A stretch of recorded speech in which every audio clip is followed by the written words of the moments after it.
on my left-hand side. We're looking ahead to Champions League. We'll discuss some of the emerging stories of Scotland and England as well. Two cracking Champions League games to look forward to. It doesn't get any better than Liverpool-Roma. It brings back memories for me as a boy with the Liverpool strip on. Looking forward to that game. It went to penalties. Bit of the wobbly legs from Grobbelaar, and they did it. Yeah, remember it well. Just a kid, obviously a big Liverpool fan at the time.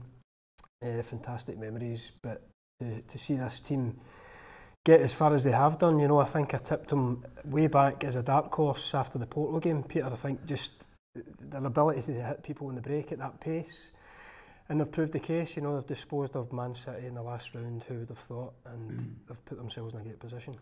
Yep, I thought Man City would actually go all the way to the Champions League final, Ruffy. They were playing mesmerising football, but Liverpool put paid to them over the two legs, won both legs, which was amazing as well, because the front three are sensational. The PFA Player of the Year, Mo Salah, is just on an incredible run. Yep, they're an absolute joy to watch. There's no doubt about that. But as I said with Man City, I always worry about Liverpool.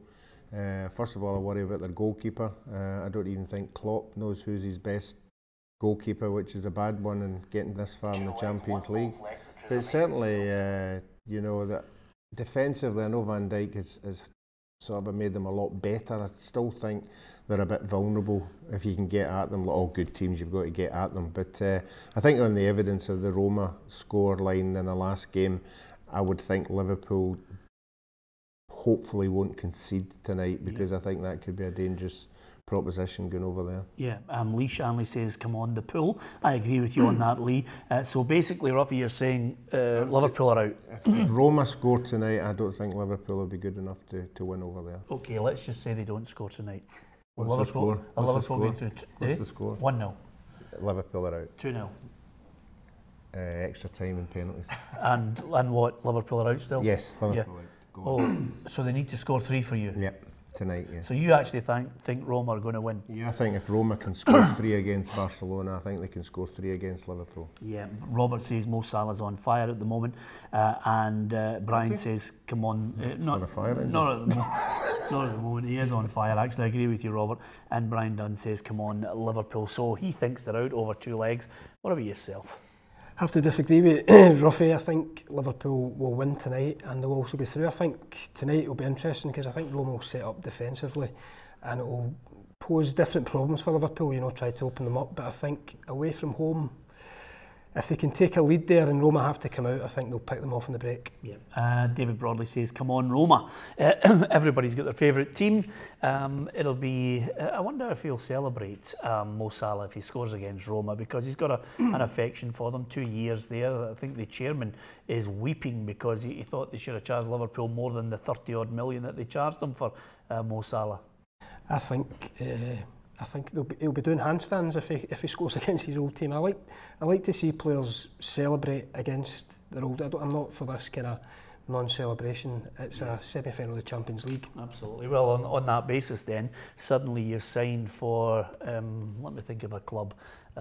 You've signed for Hibs, and you're playing Celtic, and you score at Celtic Park. Do you run around like a madman and give it big licks? I'd celebrate with the Hibs supporters if I was a Hibs player. Yeah, I would. Yeah. Okay, I like that about you, by the way. I think that's right. Sid McMillan says all depends on how Liverpool's defence and their problems there hold out. What do you make of that? I like that idea, Ruffy. I like guys like Simon, like a good noise up, and if they're getting paid by another club, they celebrate with them. Yeah, and the club you're playing for, their supporters are there, so they're going to be celebrating, so why shouldn't you? Yeah, okay. I wonder if Mo Salah will celebrate. Anyway, I'm going Liverpool to go through over the 2 legs. I think they'll win tonight. I'm going to go 2-0. What are you going? For tonight's game? Yeah. I'm going to go 3-0 Liverpool. 3-0? Yeah. Oh, well, that's right. What about that for confidence, eh? I'll go 2-1 Liverpool. Yeah. 2-1 Liverpool, okay. But of course, let's not forget they're out, according to Ruffy. Bayern Munich against Real Madrid, first leg in Munich.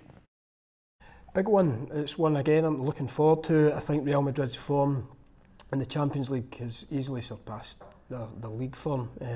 Can't quite put my finger on why, but they seem to have performed at Champions League level. I loved their performance in Turin against Juventus. albeit they almost, you know, fell at the final hurdle there, Ronaldo getting the penalty in the second leg. I just have a wee sneaky suspicion for the Germans over the two legs. Yeah, Bayern Munich to win. Okay, interesting stuff. They were knocked out at the quarter-final stage last year. I think Real Madrid are going to win it, Ruffy.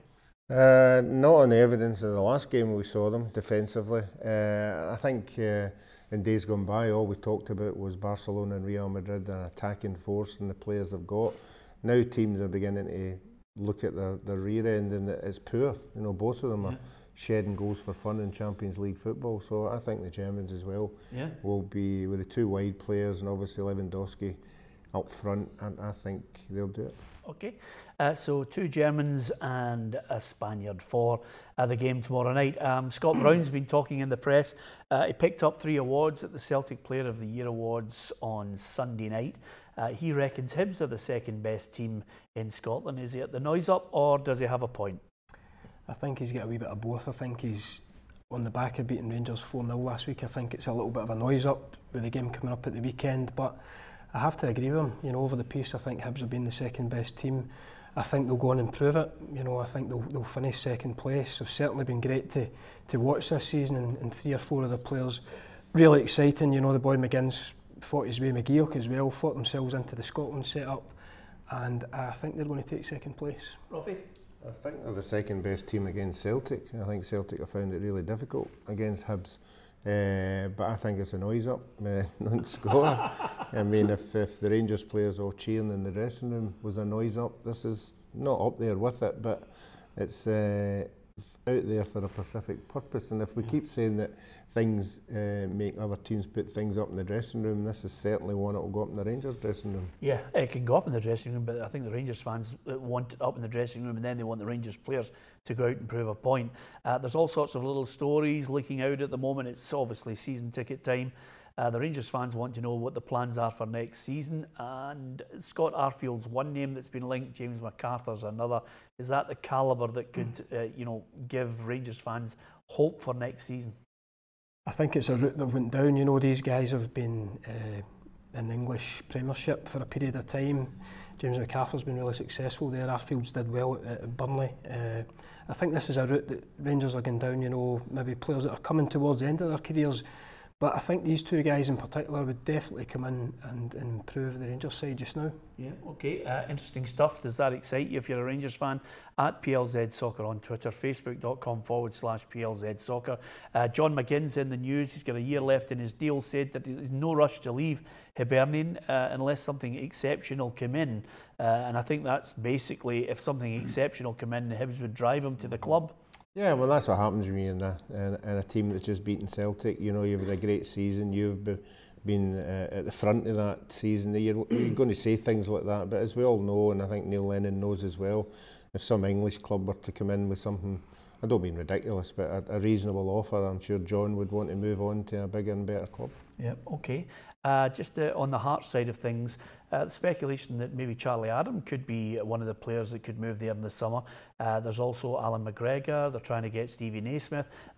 Craig Levine's mentioned that Connor Salmon's got a chance to come back. I'm curious to see what type of football Hearts are going to play next season. I just genuinely think they've been disappointing this season. They have been for me. I think the only game that sticks out is the one they beat Celtic. You know, when they were really up for it for the start and went at Celtic.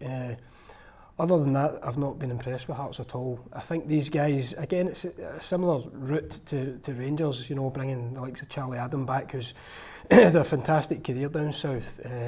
I think he'd have still a lot to give at this level, bringing on the young players that have been at Hearts and came through. So I think that would be a good move.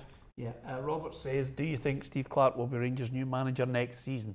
I don't. Do you? I don't think anybody knows. I don't even think Rangers know where they're going. I don't think so. No, I don't think so either. Obviously, it depends what Steve Clarke's ambitions are. I don't think he would think he's going to be at Kilmarnock for a long, long time, unless he's quite happy with that kind of environment. I think he still gets something to offer in a bigger club, maybe down in England. If he thinks he's got something to prove down there, maybe it's a stepping stone to go down there. But I think Kilmarnock will just enjoy him while he's here. I think he's put himself in the shop window, and the transformation of Kilmarnock's been remarkable from earlier on in the season. Whether it's Rangers, I don't know, with his Celtic background, I'm sure. Yeah. I'm not sure. Okay, that's Simon's way of saying no chance. Okay, last point then, as far as the good news coming out for Aberdeen fans anyway, that's the rubber stamp now from the council. It's all official. You can go and build this stadium. All you've got to do now is find 50 million. Yeah, the small factor of trying to find that money, but I think we've looked at the pictures, the stadium and the training facilities look first class. It'd be a major attraction to get players in on the back of that, so I think it will benefit Aberdeen, and hopefully they can see the whole project through. Great line from Andy Penman, who says on Facebook, hi guys, do you think Brendan Rodgers will take Scott Brown to Arsenal? He might if they get a couple of tickets to go and watch them play. Other than that, I can't see either of them going there, but still worth the line anyway.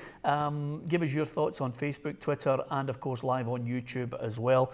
Just the last point here, did you know Simon's getting together with the old 98 side? They're, you know, the last Scotland squad to qualify for a major finals. They're getting back together. That's brilliant. That's sort of a gala occasion. 20 years, Ruffy, it's hard to believe. And this year, 40-year anniversary of you in Argentina. Yeah, but I don't hear anybody organising that. I don't hear anybody. Did you not get anything? The 20-year, no? Did you not do anything? No, 20-year we were still hiding. And on that note, from Simon Donnelly, from Alan Ruff. Don't forget, you can get all the news on www.plzsoccer.com, or indeed, you can download the app and you'll get all the latest news on that as well. Thanks for watching.